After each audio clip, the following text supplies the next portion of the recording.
And now, breaking news. Ahoy, the news. News from the Weird Wire.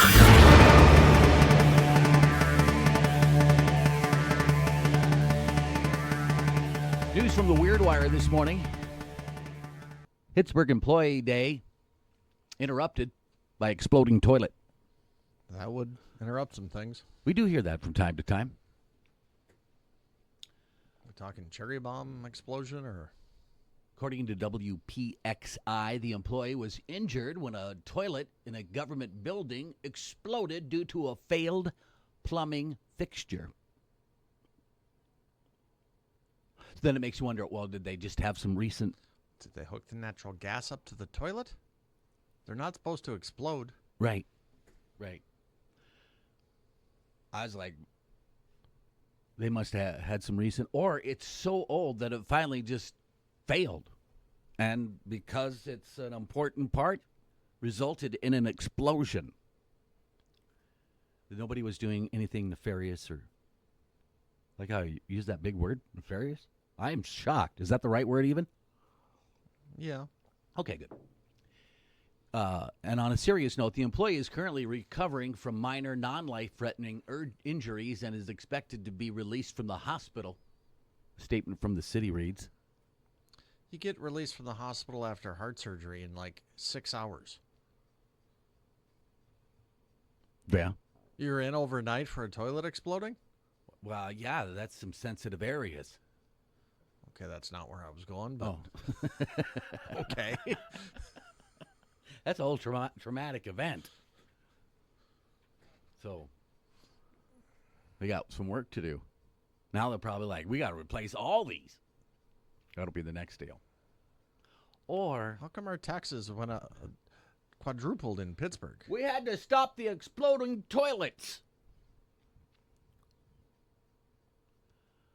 The fire-breathing dragon statue energy bill is too dang high. Like a father making sure no one's messing with the thermostat. The city of Krakow, Poland, is also concerned about its energy bill. The culprit? It's not the darn kids, but a statue of a fire-breathing dragon that spews real flames. I think that's just a bad idea. How cool is that? That would make people come to your town just to see it at least once. Just a bad idea. I mean, if you were 25, 30 minutes away, would you go check it out? You're on vacation doing stuff, not too far away. It's like a statue of a fire-breathing dragon.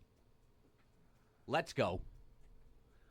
I guess my question is, did fire-breathing dragons hang out there like Dragon Days?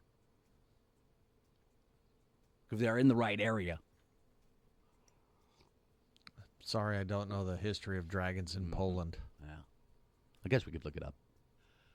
According to the Associated Press, the 19-foot sculpture has been consuming more fuel than usual, leading authorities to temporarily shut her down. Can be a statue, but we're not fire spitting. Well, they could create a tourist, like, oh, you got to go on Thursday. They do it 3 times a day on Thursday, 3 times a day on Friday, 6 times a day on Saturday. And then there's a little fireworks show Saturday night after the last one. So you could make an event out of it. Schultz, you've got a 19-foot fire-breathing dragon sculpture. I'm sticking with this as a bad idea. Earlier this week, we had a 19-foot Birkin bag. Remember that? Everybody loved that, too. Maybe it's something about that size.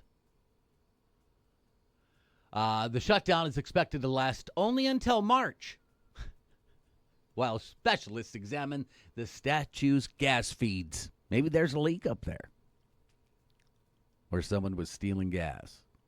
It is Poland. Right.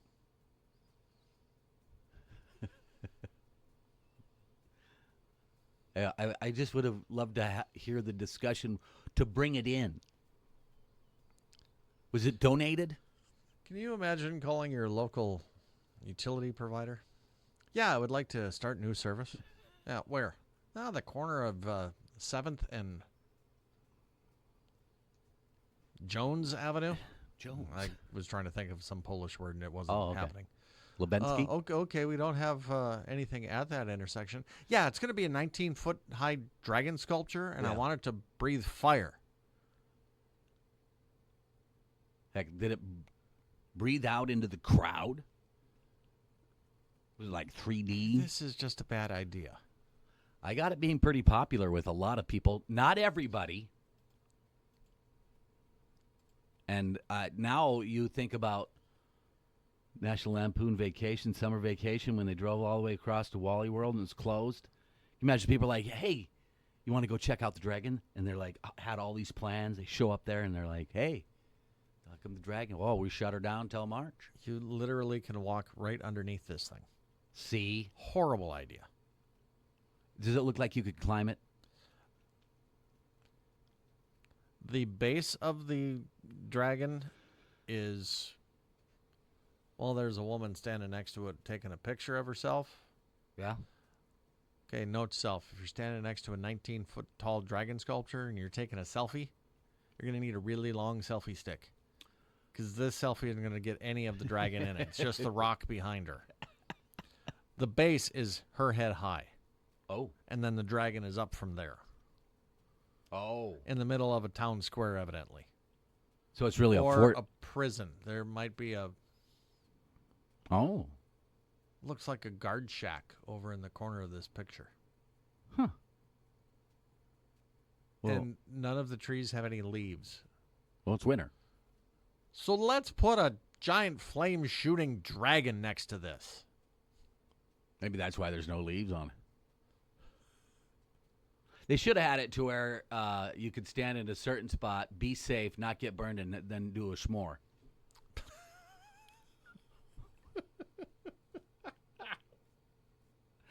That you could have got Hershey's in on that, or the Poland version of Hershey's. They're probably over there too. They got marshmallows in Poland, don't they?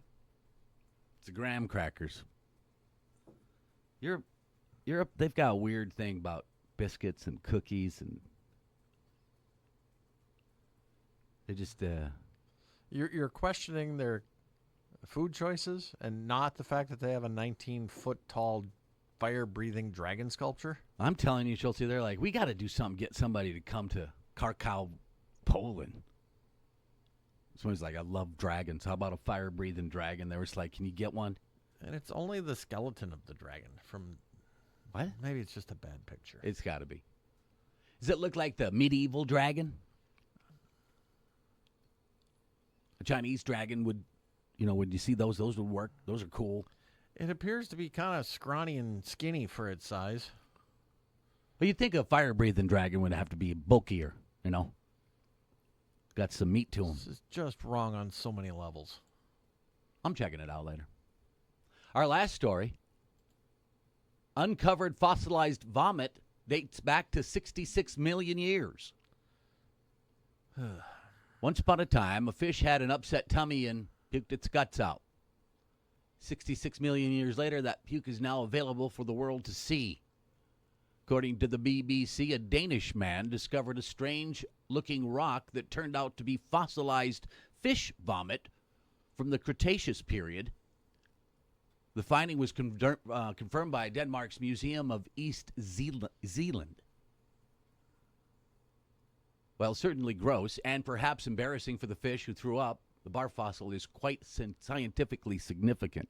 How did they know that this like a giant dinosaur didn't step down, is walking through like the what's the one with the big long neck? Paleosaurus? Anyway, you know the one I'm talking about? Isn't the biggest one a Tyrannosaurus Rex? No, I'm talking about the one that's got a big, long neck. They eat the leaves off the tall trees. Littlefoot was does You're cartoon. putting way too much thought into this. Right? They could have just stepped on the fish. And there'd be fish parts there. Right, This that's is what they just- said it was. This is just fish puke. No, it was his guts. I think that's what happened. So, and I always think about the excitement of, these scientists and, they've worked so hard and they really dig this. When you watch, BBC or a documentary, they're really into it. Can you wonder why I don't watch that? I appreciate it. You knock yourself out with a documentary on 66-million-year-old fish puke. Right. I am not watching that. They were calling back to their family, their spouses. Hey, guess what we found today? You'll never believe it. And that's what they told them. It tells us something about who was eating who 66 million years ago. Paleontologist and museum curator Jesper Milan tells the BBC, this find is a unique glimpse into the everyday situation in the bottom of the Cretaceous Sea. The sea during which the dinosaur lived. Jesper adds, this is the world's most famous piece of puke ever. Maybe to you, Jesper. I don't care. Not that I question the science, but once it's fossilized, can you really discover what they were eating and what it really was? We're putting way too much thought into this. It just seems amazing. I mean, what's more amazing is, that's pretty amazing, but how they can discover that information from a fossilized vat. If only they had Tums back then, huh? Pepto-Bismol. We have talked entirely too much today about dinosaurs and dragons and fossils. Way too much. Well, there you have it. If you love those things. I wonder if we'll hear back about, we had a gas leak. That's why we're back to full fire breathing. It's Poland. You expect to get the true story? That's news from the Weird Wire. Good morning.